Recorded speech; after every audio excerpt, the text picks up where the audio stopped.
Welcome to our channel. ஒரு ஸ்கூல்ல ரகு, மோகன் அப்படின்னு 2 ஸ்டூடண்ட் இருக்காங்க. ரகு ரொம்ப நல்ல பையன். அதாவது அன்பானவன். யார் எந்த டவுட் கேட்டாலும், எந்த உதவி கேட்டாலும் டக்குன்னு செய்வான்.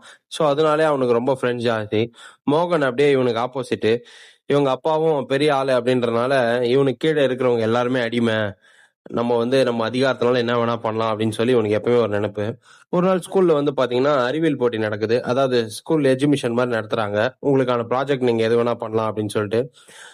ரகு என்ன பண்றான், சில பேரை சேர்த்துக்கின்னு, நம்ம இயற்கை நீர்ப்பாசனம் பத்தி எதனா ப்ராஜெக்ட் பண்ணலாம்டா அப்படின்னு சொல்லி அவன் ஆள் சேர்த்து பண்றான். மோகன் பாத்தீங்கன்னா, யாரையும் கிட்ட சேர்க்காம, டேய் நான் சொல்றதுதான் வாங்கடா அப்படின்னு சொல்லி அவனை மிரட்டி, ஸ்டூடெண்ட் எல்லாம் என் பக்கம் வாங்கடா அப்படின்னு சொல்லிட்டு இருக்கான்.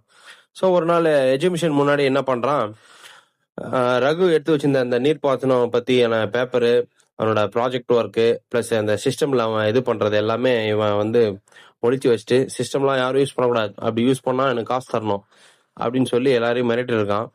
ஸோ என்னடா பண்றதுன்னு சொல்லி அந்த ரகு கூட இருக்கிறவங்க எல்லாருமே யோசிச்சுட்டு இருக்காங்க. உடனே ரகு என்ன பண்றான், சரி ஒன்னும் அப்படியே ஒரு ஓரமா போய் உக்காந்தான். உக்காந்துட்டு ஸ்கூலுக்கு பின்னாடி ஒரு பழைய பிளே கிரவுண்ட் இருந்தது. ஸோ அந்த பிளே கிரவுண்ட் நோக்கி அப்படியே போறான். போன உடனே பாத்தீங்கன்னா, ஒரு மூலையில பாத்தீங்கன்னா அந்த எறும்பு கூட்டமும் அப்புறம் பறவைங்களும் அந்த தரையை கொத்திட்டே இருக்கு, அதாவது அந்த மண்ணை. சரி என்னடா இது கொத்திட்டு இருக்கே, நம்ம படிச்சதெல்லாம் அவனுக்கு அப்படியே உடனே ஞாபகம் வருது. ஆமா, இந்த மாதிரி தண்ணி அந்த மாதிரி ஏதாவது இருந்துச்சுன்னா அந்த பறவைங்களும் எறும்பும் அதை நோக்கி படையெடுக்கும் அப்படின்னு சொல்லி இது பண்றது அவனுக்கு ஞாபகம் வருது. ஸோ அதுக்கப்புறம் அந்த இடத்துல தோண்ட சொல்றான். என்னடா இங்க தோண்ட சொல்றானே மற்ற பசங்களும் யோசிக்கிறாங்க. யோசிச்சுட்டே இருக்கும்போது அப்புறம் பாத்தீங்கன்னா தோண்ட தோண்ட தோண்ட அதுல இருந்து ஊத்து வெளியே வர ஆரம்பிக்குது. அதுவே அவனோட ப்ராஜெக்டாவும் மாறுது.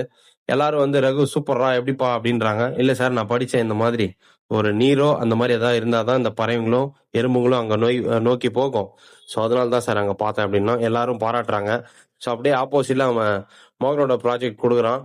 ஸோ அவன் பாத்தீங்கன்னா, என்னப்பா இது மத்தவன் பார்த்து காப்பி ஆச்சு அப்படின்னு சொல்லி அவனை அசிங்கப்படுத்துறாங்க. ஸோ அவங்க அப்பாவும் அட்வைஸ் பண்றாங்க, தப்புடா இந்த மாதிரிலாம் பண்ணக்கூடாது அப்படின்னு சொல்லிட்டு. ஸோ எல்லாரும் அவனை பாராட்டுறாங்களே. ஸோ அப்பத்துல இருந்து அவன் திருந்த ஆரம்பிக்கிறான். ஸோ இதுதான் இந்த கதை மூலியமா நம்ம தெரிஞ்சுக்கிறது. நல்ல எண்ணங்கள் இருந்தா நிச்சயமா நம்ம எது செஞ்சாலும் நமக்கு பாதை பிறக்கும். கெட்ட எண்ணங்கள் இருந்துச்சுன்னா நிச்சயமா அழிவுதான் வரும். இதைதான் நம்ம திருக்குறளையும் சொல்லியிருக்காங்க. அந்த திருக்குறளை இப்போ நீங்க ஸ்கிரீன்ல பாப்பீங்க. ஸோ இந்த வீடியோ பிடிச்சிருந்தா லைக் பண்ணுங்க, கமெண்ட் பண்ணுங்க, ஷேர் பண்ணுங்க. மறக்காம நம்ம சேனலை சப்ஸ்கிரைப் பண்ணுங்க. டாடா, பாய்.